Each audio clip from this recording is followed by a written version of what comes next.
चट्टान को तोड़ दिया करता है। भगवान जरा ये बताओ कि लोहे से भी ज्यादा शक्तिशाली कोई है क्या? भगवान महावीर ने कहा हां, लोहे से भी ज्यादा शक्तिशाली अग्नि हुआ करती है, जो लोहे को पिघला करके रख दिया करती है।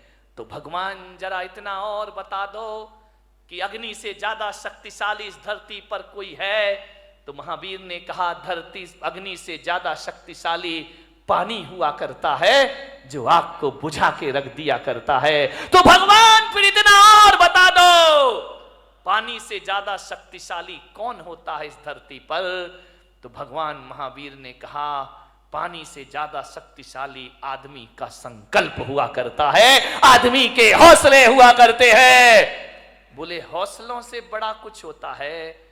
तो महावीर ने कहा संकल्प से बड़ा इस धरती पर कुछ नहीं हुआ करता है। और संकल्प में वो ताकत होती है कि पानी को पाताल से निकालने की ताकत आदमी के संकल्प में हुआ करती है। ध्यान रखिए, संकल्पों से जिंदगी जी जाती है, संकल्पों से जीवन चलता है। मान्यवर विचार करिए, आप सोचिए, संकल्प बुलंद होना चाहिए इस आदमी के। इतने जल्दी हार मत मानो जिंदगी से, छोटी छोटी बातों। एक बहुत बड़े गणितज्ञ हुए हेरो 9 बार फेल हुए स्कूल में। कितनी बार? ऐसा कोई महात्मा बैठा जो 9 बार फेल हुआ हो? 9 बार फेल हुए। पिता ने कहा ये पढ़ाई बंद कर, तेरे बस की नहीं है, तू नहीं हो सकता पास। 9 बार फेल। चल पशु चरा, उठा डंडा, गाय चरा, भैंस चरा, तू पास नहीं हो सकता, तेरे भाग्य में पास होना लिखा ही नहीं है। उसने कहा यार लगता तो ऐसा ही है कि अब मैं पास नहीं हो सकता। 9 बार फेल हुआ क्लास में। एक दिन बैठा था अपने घर में, एक चींटी को देख रहा है। चींटी चढ़ रही है, गिर रही है, चढ़ रही है, गिर रही है, फिर चढ़ती है, फिर गिरती है, फिर चढ़ती है, फिर गिरती है। हीरो ने कहा यार ये गिनू तो कितनी बार चढ़ रही है। उस दिन वो चींटी 99 बार चढ़ी और गिरी, 100वीं बार ऊपर चढ़ी। उसने कहा मिल गया। पिता से कहा मैं स्कूल जाऊंगा, मैं पढ़ूंगा। बोले पागल है क्या, 9 बार फेल हुआ है? बोले 9 बार हुआ हूं ना, अभी 90 बार बाकी है। बोले क्या मतलब? बोले वो चींटी 100वीं बार ऊपर चढ़ी है, मैं तो अभी 9 बार फेल हुआ हूं, 90 बार। बाप ने कहा पागल, 90 बार में 90 साल लग जाएंगी, तू मर जाएगा, तो चींटी की बराबरी। अरे बोले कुछ भी हो जाए, अभी तो 90 बार मुझे पास होना। एक बात लग जाए आदमी को तो जिंदगी बदल जाया करती है। एक बात में जीवन के सूत्र मिल जाते हैं। बोले 90 बार तभी और पढ़ना है मुझे। बहुत जिद की पिता से, पढ़े लिखे, मालूम है 10वीं बार में वो बच्चा पास हो गया और वो सबसे बड़ा गणितज्ञ बन करके खड़ा हो गया। उसकी किताबें मैथमेटिक्स में चला करती हैं। ध्यान रखिए, इतना महान गणितज्ञ बना, उसके जैसा गणित के सवाल हल करने वाला दुनिया में दिखाए। आदमी थक जाता है, आदमी हार जाता है, आदमी अपनी सोच से हार जाता है। एक बात बताइए, 2 पहलवान लड़ रहे हैं, दोनों की शक्ति बराबर है, दोनों के दांव पेंच एक से हैं, कुश्ती लड़ रहे हैं, दोनों के एक से दांव पेंच, एक ही गुरु, एक सी ताकत, एक हारता है, एक जीतता है। बताओ भाई कौन हारेगा, कौन जीतेगा? बोलिए, आपसे मेरा निवेदन है, दोनों लड़ रहे हैं, एक सी ताकत है, एक से दांव पेंच है, कुश्ती लड़ रहे हैं। एक से वजन और एक सी ताकत वाले होने के बाद भी एक तो हारेगा ना, एक जीतेगा। कौन हारेगा? ध्यान रखना, ताकत तन की एक सी है, हारता वही है जो मन से हार जाएगा, वो शरीर से हार जाएगा। मेरे भाई, जो मन से हार मान लेता है वो तन से हार मान लिया करता है। तो मैं आज आपको सूत्र दे रहा हूं कि मन के हारे हार है और मन के जीते जीत। जिसका मन हार गया वो दुनिया में कभी विश्व विजेता नहीं बन सकता है। सम्राट सिकंदर अंतिम सांस तक विश्व विजेता के सपने देखते रहा। मान्यवर, सपने देखिए, देखना चाहिए। बिना सपनों की जिंदगी कभी आगे नहीं बढ़ा करती है। हौसलों के साथ जिंदगी को जियो मेरे भाई। विपत्तियां आएंगी जीवन में, विपत्तियां जो होती हैं वो पार्ट ऑफ लाइफ है आदमी के जीवन में, जीवन का एक हिस्सा है। विपत्तियां पार्ट ऑफ लाइफ है और विपत्तियों में अपने आप को संभालना आर्ट ऑफ लाइफ हुआ करती है मेरे भाई। सबसे बड़ी कला हुआ करती है मुसीबतों में अपने को संभाल के रखना, बहुत बड़ी कला हुआ करती है। आर्ट ऑफ लाइफ बनाओ, पार्ट ऑफ लाइफ को ध्यान रखिए। जीवन की एक कला है जिंदगी, मौत से मत घबराइए। मान्यवर, जिंदगी जीने के लिए मिली है, इसे आत्महत्या की भट्टी में मत झोंकिए। पूरी जिंदा दिली के साथ जिंदगी को जीने का प्रयास करिए। जियो, बहुत आनंद है इस जिंदगी में। बच्चों पर इतने पढ़ाई का प्रेशर मत डालो। बच्चों की कामयाबी देखना है या काबिलियत देखना है। मान्यवर, ध्यान रखना, आप कामयाबी के पीछे दौड़ते हैं, काबिलियत का ध्यान नहीं रखते हैं। बच्चों को कामयाब भले ना बनाओ, लेकिन बच्चों को काबिल जरूर बनाइए। ध्यान रखिए, कोई जरूरी नहीं है इतना प्रेशर मत डालो कि तुम्हारे बच्चे आत्महत्या करने को तैयार हो जाएं। अपने विचार उन पर मत लादिए, उनके ज्ञान की क्षमता को देखिए। वरना माँ बाप इतना प्रेशर डालते हैं और जब रिजल्ट आता है तो हमारे घर का चिराग अपने हाथों से फांसी के फंदे लगाकर दुनिया से विदा हो जाया करता है। ध्यान रखिए, डिप्रेशन में जी रहे हैं लोग, तनाव में जी रहे हैं लोग, ज्यादा और जल्दी के चक्कर में जी रहे हैं लोग। ज्यादा और जल्दी नहीं, ध्यान रखना, यहां तो संसार है। राजपाट छिन भी जाए तो वनवास में राम लक्ष्मण स्वर्गों जैसा जीवन जी करके दिखा दिया करते हैं। जिंदगी को जियो, पूरी आशा से जियो, पूरे विश्वास से जियो। आत्महत्या के अंधे कुएं में छलांग मत लगाओ। यदि आप ऐसे विचार, महिलाओं से मेरा निवेदन, पुरुषों से मेरा निवेदन है बड़ी विनम्रता के साथ, जब अपनी उपलब्धियों पर अकड़ हो तो अपने ऊपर वालों को देखना। इस दुनिया में हमारे भी बाप बैठे हुए हैं, ध्यान रखना। हमने क्या कमाया है? टाटा बिरला वालों को देखना, उनके आगे अपनी कोई औकात भी नहीं है, उनके चौकीदार की हैसियत नहीं है अपनी। रिलायंस बंधु इतना कमाया है उनने।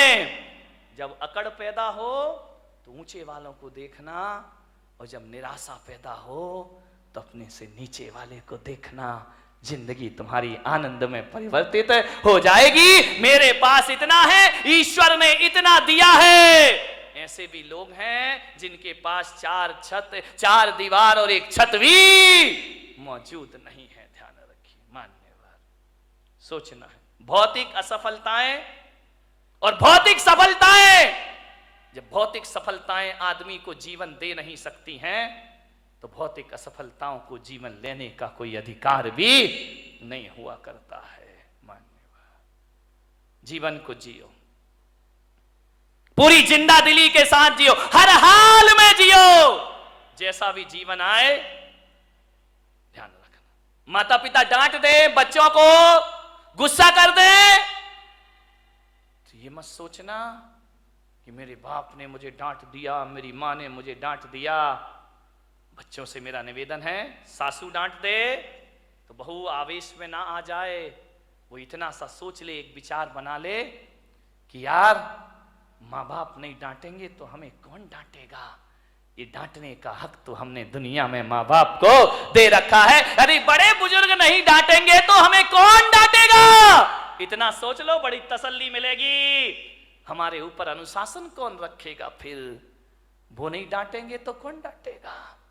और बड़े बुजुर्गों से निवेदन है, बच्चे बेटियां बहुएं गलती कर दें तो डांटने से पहले सोचना, बच्चे गलती नहीं करेंगे तो कौन गलती करेगा?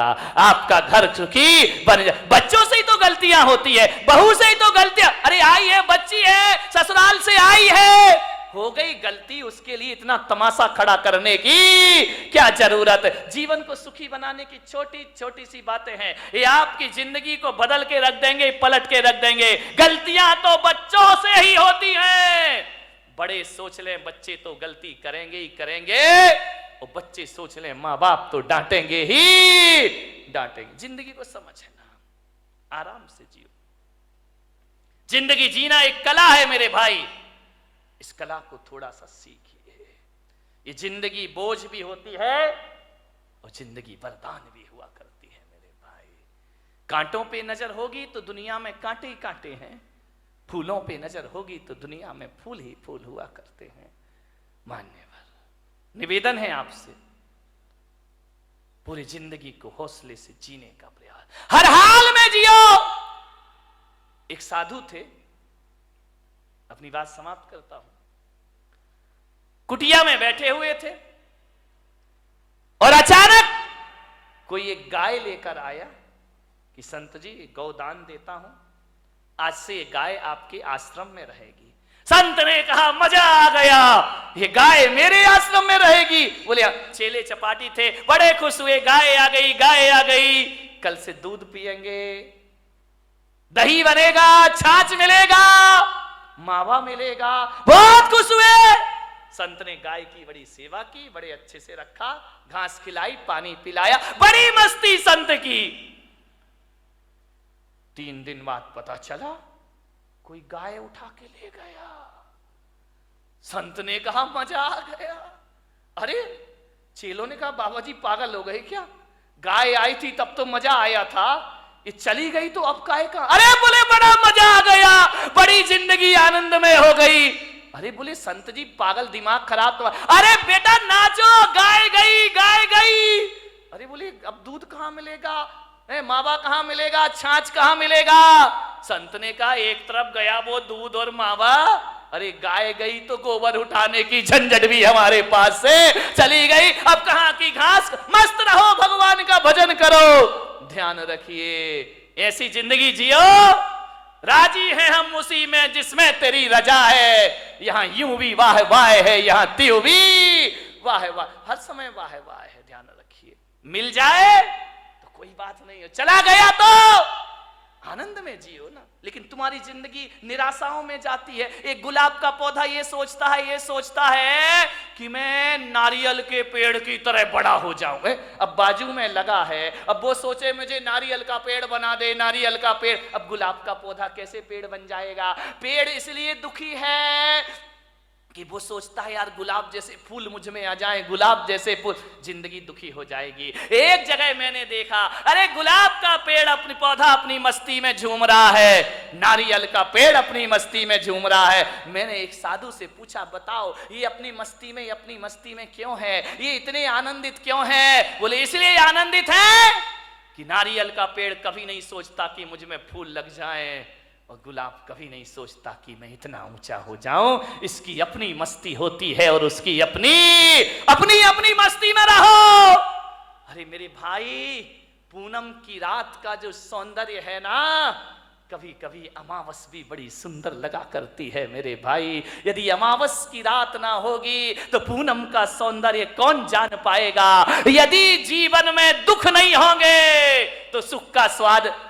कबीर का झोपड़ा एक दिन बेश्या के कोठे के सामने बना दिया गया। बेश्या को बड़ी परेशानी हुई, कबीर को कोई परेशानी नहीं थी। संतों को क्या परेशानी? परेशानी तो संतों से दुनिया को है। कबीर अपनी भक्ति करता था, राम नाम भजन में लीन रहता था। बेश्या को डिस्टर्ब हो गया। रोज बेश्या के कोठे में ढोलक बजती, तबले पर थाप पड़ती, घुंघरुओं की आवाज आती, और जब घुंघरुओं की आवाज और ढोलक की थाप पड़ती, कबीर उस संगीत में अपने राम का भजन किया करता, भगवान का स्मरण। बड़ा आनंद है मुझे इस जीवन में। लेकिन जैसे ही कबीर भजन गाता तो ये दीवाने मतवाले लोग वेश्या के कोठे में जाते और कबीर का भजन सुनते, कबीर के पास जाकर बैठ जाते। अरे वेश्या ने कहा ये कबीर तो मेरा धंधा चौपट कर देगा। जे लोग आते हैं वासना के लिए, ये साधना में लगा देता है। बोले ये तो मेरी दुकानदारी पूरी बंद कर देगा। वेश्या ने कहा इसका झोपड़ा हटाओ यहां से, अपना धंधा बंद हो जाएगा। लोग कबीर के पास जाते हैं, शरीर को नश्वर समझने लगते हैं, भोगों को नश्वर समझने लगते हैं। और ये आदमी भोगों को नश्वर समझेगा तो मेरा तो खाना खराब हो जाएगा।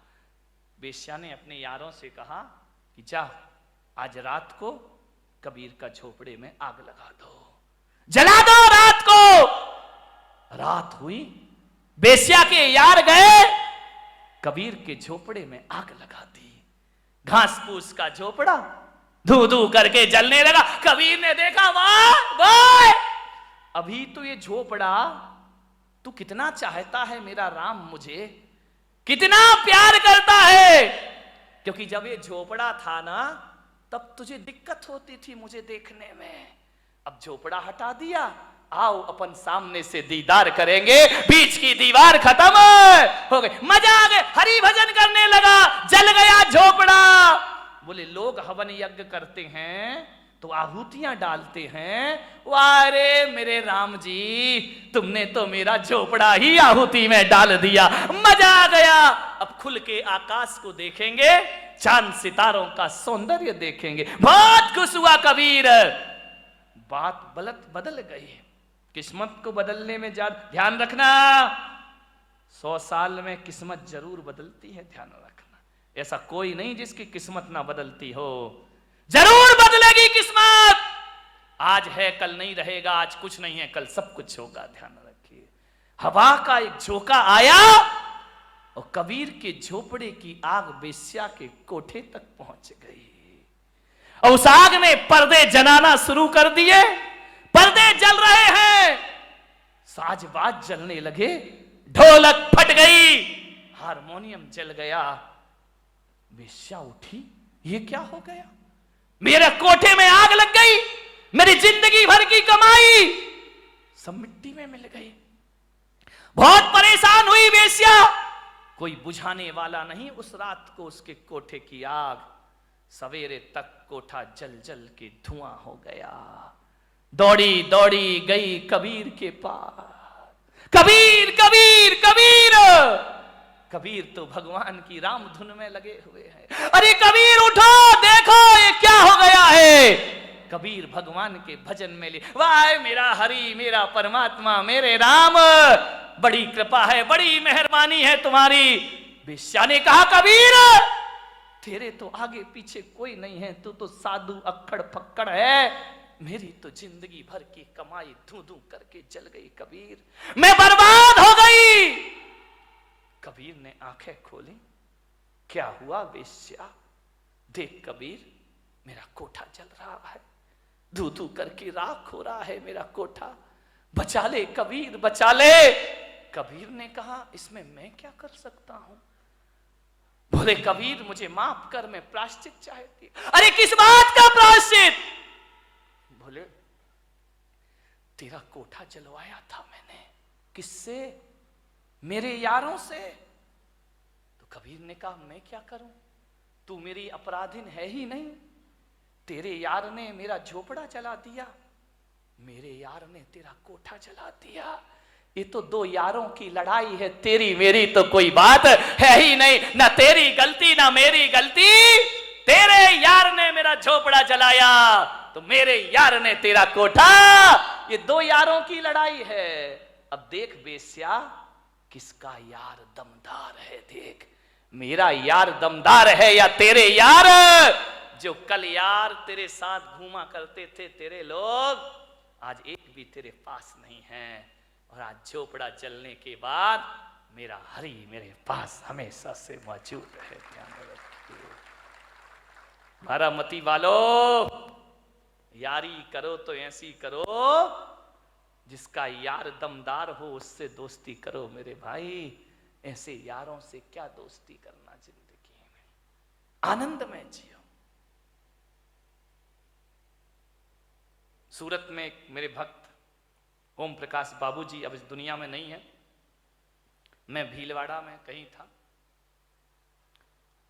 रात पता चला कि उनकी फैक्ट्री में आग लग गई, धू धू करके फैक्ट्री जल गई। मेरे पास, मेरे स्टाफ के पास फोन आए कि बाबूजी की झोपड़ी, बुरी मिल जल गई है कपड़ों की। वो जिन शरणम के अध्यक्ष थे उस समय, बाबूजी की फोन पर स्पीकर खोल के बात हुई। मैंने कहा बाबूजी ये जो मिल जल गई आपकी, कहां हैं आप? बोले कहां हूं, सामने खड़ा हूं, मिल जल रही है कपड़े की, आप कुछ नहीं कर रहे। क्या करना महाराज, कर भी क्या सकता हूं, मैं तो बुझा नहीं सकता, बुझाने वाले अपना काम कर रहे हैं, मैं अपना काम कर रहा हूं। मैंने कहा क्या हुआ?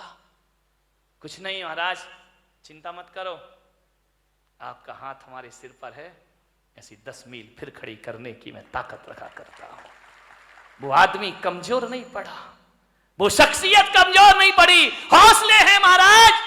आपका शिष्य इतना कमजोर नहीं है, 2 मील क्या ऐसी और भी जल जाए तो भी मेरे मन में कोई फर्क पड़ने वाला नहीं है। मैंने कहा बाबूजी आप उस समय क्या महसूस कर रहे थे जब वो मुझसे मिलने आए? बोले क्या कर रहा था, आपका हाथ सिर पर है ना, भगवान मेरे साथ है ना। तो मैंने कहा जब मील जली हुई देखी आपने तो क्या महसूस किया? बोले यही किया कि पेड़ से कुछ पत्ते हैं झड़ गए हैं, पतझड़ है, सावन फिर आएगा, मैं फिर हरा हो जाऊंगा। ध्यान रखिए, कपड़ा ही तो जला है, मील ही तो जली है, मेरे हौसले तो नहीं जले हैं ना। और आपको विश्वास नहीं होगा, 6 महीने में बाबूजी ने दूसरी मील खड़ी कर दी उसी जगह पर जाकर। मान्यवर